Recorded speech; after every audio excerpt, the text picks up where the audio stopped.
Olá, essa é a nossa sexta devocional do livro de Romanos. Nós vamos ler Romanos capítulo 1, os versos 24 e 25. Então vamos para a leitura.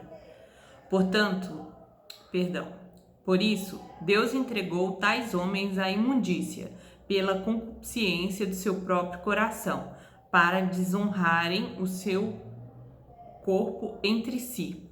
Mas eles mudaram a verdade de Deus em mentira, adorando e servindo a criatura em lugar do Criador, o qual é bendito, eterno. Amém.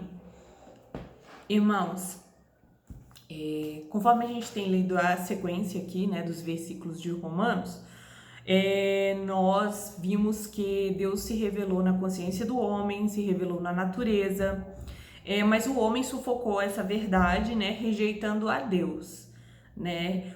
E Paulo explica como isso se dá, né, através um processo na mente, no coração, né? A pessoa se apoia na sua própria sabedoria e vive uma vida de loucura, né? Fazendo para si deuses, né? Então ele comete ali idolatria. E nos versos 24, 25 e 28, que hoje a gente não está estudando, mas eu estou citando porque é muito importante nós observarmos que Deus, aqui no 24 fala, Deus entregou tais homens, no 26, que a gente não está estudando hoje, vai falar também que Deus entregou Deus, e no 28, aqui também vai falar Deus os entregou. Essas repetições, né, esse significado de Deus entregou é um ponto muito importante do nosso estudo de hoje, né? Com essa rejeição do ser humano a Deus, né, assim, daqueles que rejeitam a Deus, o que acontece? Deus tem um processo de resposta a essas pessoas que o rejeitam, né? E aqui tá dizendo sobre Deus entregar, né? Deus os entregou. E aí a gente vai entender um pouco mais do que significa Deus entregar, né? Deus entrega os homens aos desejos do seu coração, porque isso está escrito aqui, as paixões infames, né? É o que Deus faz, né? Que está relatado aqui no verso... Aliás, no 24 está escrito, Deus entregou tais homens à imundícia, pelas concupiscências do seu próprio coração. Então, Deus entregar. Eu gostaria que você enfatizasse esse ponto. O que seria essa entrega à concupiscência do coração, né? A concupiscência significa desejo de algo proibido, né? É o que significa.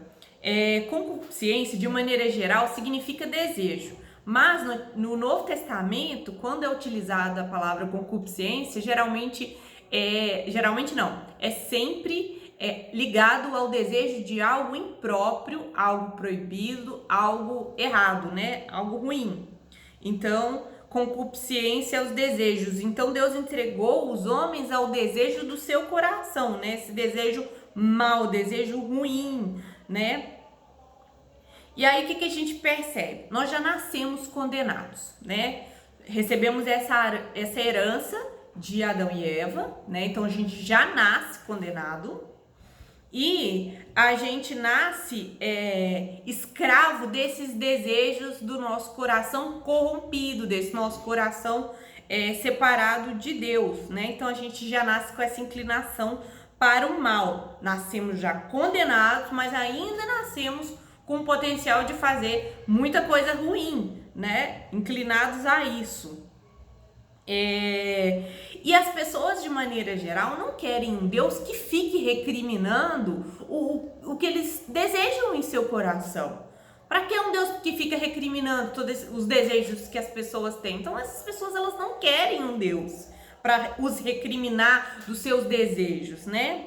E como a gente viu no verso 23, no nosso estudo anterior, né, o homem começa a adorar, né, a imagem dele mesmo, né, e até animais, como a gente estudou. Isso é uma forma de mudar a verdade. Então, quando nós vemos aqui no verso 25, que vai falar assim: por isso eles mudaram a verdade de Deus em mentira. Esse mudar aqui é um pouco diferente do mudar do verso 23. Esse mudar significa travestir. O que é travestir? É vestir alguma coisa com algo que não seja natural, não é natural daquela coisa, então ele é travestido de outra coisa, né? Fica innatural. Essa é a origem realmente da palavra travesti que nós conhecemos, né? Um homem vestido de mulher, por exemplo.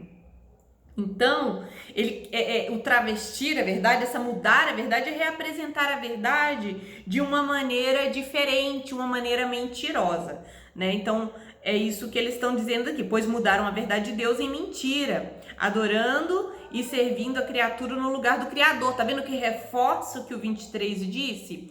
O qual é bendito eternamente, amém. Então, isso que o homem fez. Paulo tá falando agora de uma instância um pouco maior. Esses versos 23 e 24, eles vão falar da instância sexual, da instância em que a pessoa ela parte para pecados de imoralidade, né? Quando a gente estuda ou sabe um pouco mais, né, sobre mitologias, elas apresentam Deus que compartilha esses desejos dos homens. Deuses que se deitam com mulheres, deuses vingativos, né? Deus que tem essas mesmas impulsividades, né, desses desejos dos seres humanos, né? E aí o que acontece? Eles buscam deuses que pareçam com eles, né? Que pareçam que concordem ou assemelhem-se aos desejos deles, né? Por isso essa idolatria, essa criação de deuses que sejam compatíveis com o que o homem quer, ele começa a criar, né, os seus deuses, né? E aí, voltando para o 24, quando fala que Deus entrega os homens à imundícia, gente, isso é muito sério, porque Deus está abandonando o pecador ao domínio do pecado. E isso é gravíssimo, é seríssimo, porque às vezes a gente pensa assim: a pessoa faz maldade, e nada acontece com ela, como pode? E cada vez ela vai tendo mais oportunidade, mais espaço, e ela tem muita saúde para fazer tanta maldade, criatividade, energia, como é que pode? Então, assim, nós vemos aqui na palavra de Deus que Deus, quando entrega essas pessoas, né, igual está sendo citado aqui, tais homens à imundícia, pela concupiscência do seu próprio coração, Deus, você quer pecar? Então peque. Vai, eu soltei. Eu não tô refreando você mais. Tá com, entre aspas, toda a liberdade para você pecar. E aí, é como juros no banco, né? Às vezes a gente não tá vendo aquela pessoa sofrendo as consequências do que ela tá fazendo aqui, mas a verdade é como juros no banco. A dívida ela vai aumentando. E aí, como Deus não refreia essa pessoa, ela vai só aumentando a sua dívida. E no dia do juízo final, ela vai ter que responder e pagar por tudo que fez. Então nós também somos pecadores, né? Nós também temos falhas. E o que acontece geralmente quando a gente falha? É uma tristeza absurda, é uma dor no coração, sabe? É tão terrível, mas a verdade é que Deus vai lá e nos corrige e a gente sofre consequências e a gente apanha da vida, né? Isso é Deus nos corrigindo, né? Isso é Deus nos refreando, Deus nos ensinando. De uma maneira geral, Deus age na sociedade refreando através das leis, através da polícia, né? Então, a forma de refrear esses impulsos, né, da sociedade de uma maneira geral, né, colocando leis, colocando medidas que restringem que as pessoas saiam fazendo bem o que elas têm vontade de fazer, né? Então, são esses dois pontos, né, que é importante nós percebermos. Já que Deus entrega as pessoas aos seus próprios desejos, isso, gente, é uma penalidade de Deus.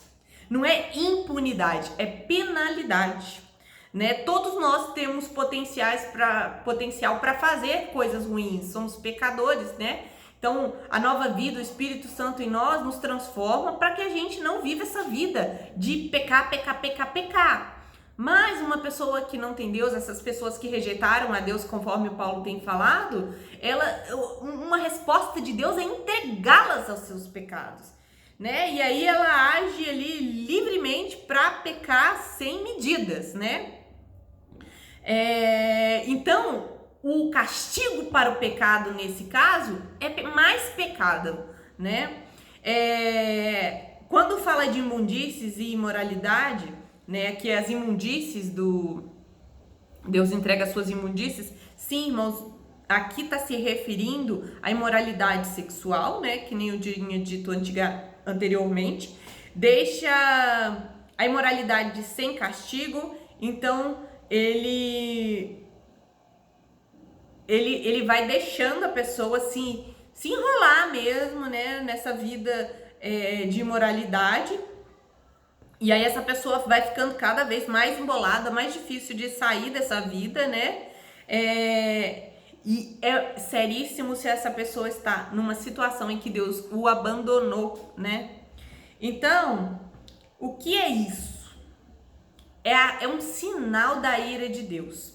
Quando nós vemos numa sociedade em que o governo não está se importando com a moralidade, quando o governo não está se importando com leis, né, que mantém a sociedade em ordem, que garante a vida e princípios tão importantes, é sinal da ira de Deus.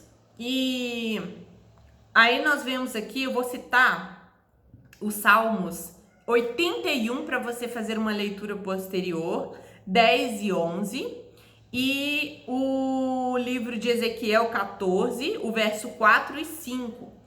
Nessas duas situações, Deus está tratando com Israel. E aí você vai ver nesses versículos a mesma coisa que Paulo está dizendo, ou seja, Paulo não está falando novidade. É Deus entregando Israel os seus desejos, Deus entregando Israel a sua vontade mal de fazer o que é errado, né, como punição a Israel.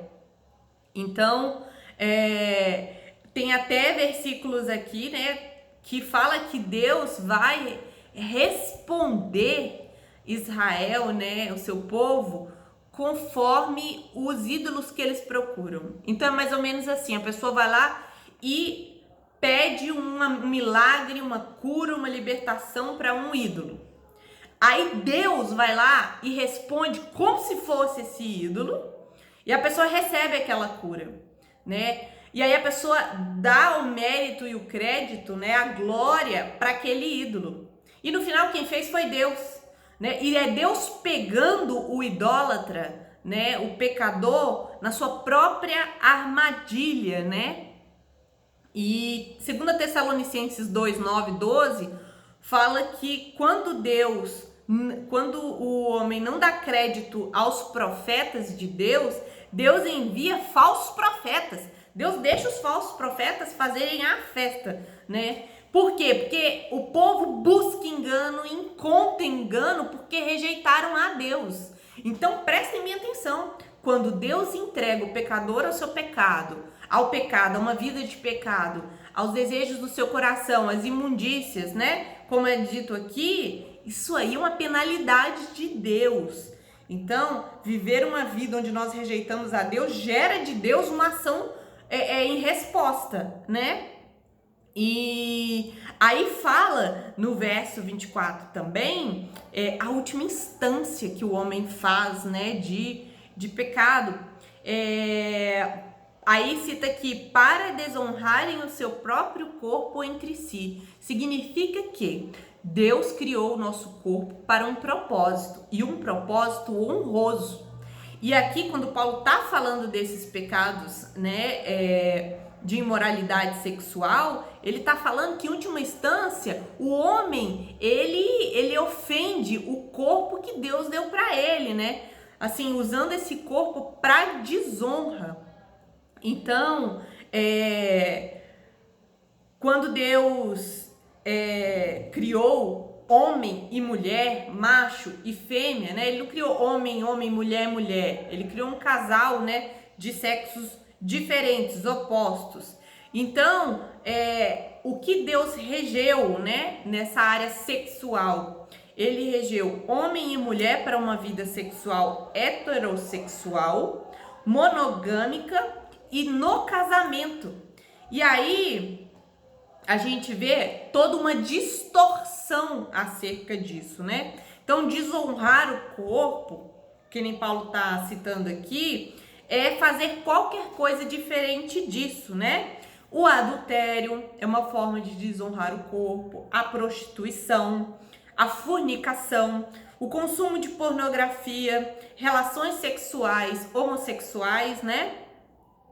Tudo isso é uma forma de desonrar o corpo. O uso de roupas indecentes, tanto por homem quanto por mulher, o desejo de apresentar sensualidade, né, para pessoas que não sejam o seu cônjuge, né? Então isso é uma forma de desonrar o corpo, mostrar mais do que se deve, né? E assim, o que é interessante, eu gostaria de pontuar, é que Paulo vivia numa sociedade, gente, completamente imoral, né? Alguns justificam que Paulo dizia essas coisas porque era uma cultura antiga, né? Muito conservadora e é por isso que ele falava. Nos dias de hoje as coisas são diferentes? Não. Na verdade, o tempo em que Paulo viveu ali, né? A cultura helênica dentro do Império Romano, olha só, os historiadores falam que dos 15 imperadores de Roma, 14 eram homossexuais, né? Tinha até um que era casado com um homem. E a cultura grega, ela dava tinha uma veneração ao corpo, né? A gente vê muita escultura de homens nus, né? E era muito comum que homens tivessem relações com outros homens, até com meninos, né? E isso era comum naquela cultura de Paulo. É certo que os judeus não concordavam, mas eles eram minoria. Mas a cultura, de maneira geral, não via problema com isso, né? Não era um problema para eles, pelo contrário, fazia parte da sua cultura. Então, Paulo estava falando algo diferente da sua sociedade, né? Então, irmãos, mas aí o que acontece? Às vezes a gente vê uma pessoa vivendo um pecado de imoralidade sexual, né, ou até mesmo de homossexualismo, aí acontece que a gente precisa entender que esse pecado não é mais grave do que outros pecados, né? Então a gente tem que entender que tudo é pecado. Então, se você consegue tolerar pessoas com outros pecados, por que você não conviver respeitosamente com pessoas que vivem a homossexualidade, prostituição e tudo, né? Porque não somos incentivados a posturas agressivas, violentas, né? E, na verdade, nós temos a nossa convicção de fé, né? A nossa opinião, mas nós respeitamos a decisão de cada pessoa, o que cada pessoa quer fazer da sua vida. Na nossa concepção cristã, né? Conforme a palavra de Deus, não é algo natural, não é algo que foi o que Deus instituiu. Mas é necessário nós sabermos como nossa postura diante disso, né? Então devemos respeitar as opiniões, né? Mas é claro que o direito de ambos precisam ser respeitados, né? Então a nossa sociedade hoje vive, né, esses sinais da ira de Deus, né? Onde é entregue, né, a gente vê a perda desses valores na sociedade. Então a gente percebe que Deus está entregando, que Deus está deixando, que Deus está permitindo, né, que as pessoas, né, que o rejeitam se entreguem à imoralidade. E às vezes a gente está dentro da igreja vivendo todos esses pecados, todos esses problemas, né? E às vezes ninguém denuncia, ninguém fala, né? E dentro da igreja o namorado tá se deitando com a namorada e vice-versa, e tá achando tudo natural. Isso não é natural, isso é pecado. E a gente não pode deixar essas coisas caírem, né, como algo natural, ou eu não quero me desgastar falando de certos assuntos. Por isso que é interessante esse estudo sequencial, porque Paulo está abordando de problemas de ordem de imoralidade sexual. Então nós vamos estudar sobre isso, sim. Não é um recado, não é nada disso. É simplesmente a gente seguindo aqui todos os pontos que Paulo abordou ali na carta, né, aos Romanos. Então, irmãos, nós precisamos orar para que Deus tenha misericórdia de nós também. Orar por nós, para que Deus nos livre do mal, orar como Jesus orou, né? Que Deus nos livre de cair em tentação, nos livre do mal, porque somos pecadores e nós precisamos ter uma plena consciência disso e pedir Deus misericórdia em nossas vidas para viver uma vida conforme a vontade dele. Que ele nos mantenha alerta o suficiente para fugirmos da aparência do mal, né? E não cairmos nessas tentações, não cairmos, né, nesses pecados de imoralidade, bem como os outros, mas nós estamos falando desse. Precisamos orar ao Senhor para nós não sermos entregues aos desejos do nosso coração, né? Porque, irmãos, a gente não precisa dar uma reforminha na nossa vida, não, né? O que o cristianismo prega é nova vida, precisa nascer de novo, de tão ruim que a gente vem nessa vida, né? Então é só por meio da obra de Cristo, uma vida com o Espírito Santo. Por isso ler a palavra é tão importante, orar é tão importante, encher a nossa mente com as coisas de Deus, para se ter coerência, para se ter uma postura, né, de cristão com mais robustez, saber por que você age daquele jeito, que você pensa daquele jeito, há um motivo, há uma razão, saber como lidar com outras pessoas, né, e entender que você não é melhor do que elas, porque você tem o mesmo potencial de fazer o mal que elas, e se não faz é porque Cristo interviu na sua vida e não permite que você se entregue aos seus desejos, né? Então vamos ser bem conscientes com relação a isso, para não cometer a idolatria, né, ou imoralidade sexual, viver como se Deus não existisse. Desculpa aí de novo pelo tempo um pouco mais extenso, mas o assunto ele era bem robusto também, precisava ser explicado todos os passos. Não esqueçam de ler as referências que eu dei para vocês verem, né, que Deus já tinha entregado às pessoas, Israel lá, seus próprios desejos, e que o Senhor tenha misericórdia de nós, não nos deixe cair, né, nos desejos do nosso coração, e se preciso for, né, Ele não hesite em nos corrigir, né, porque Deus corrige quem Ele ama. Amém? Até a nossa próxima devocional.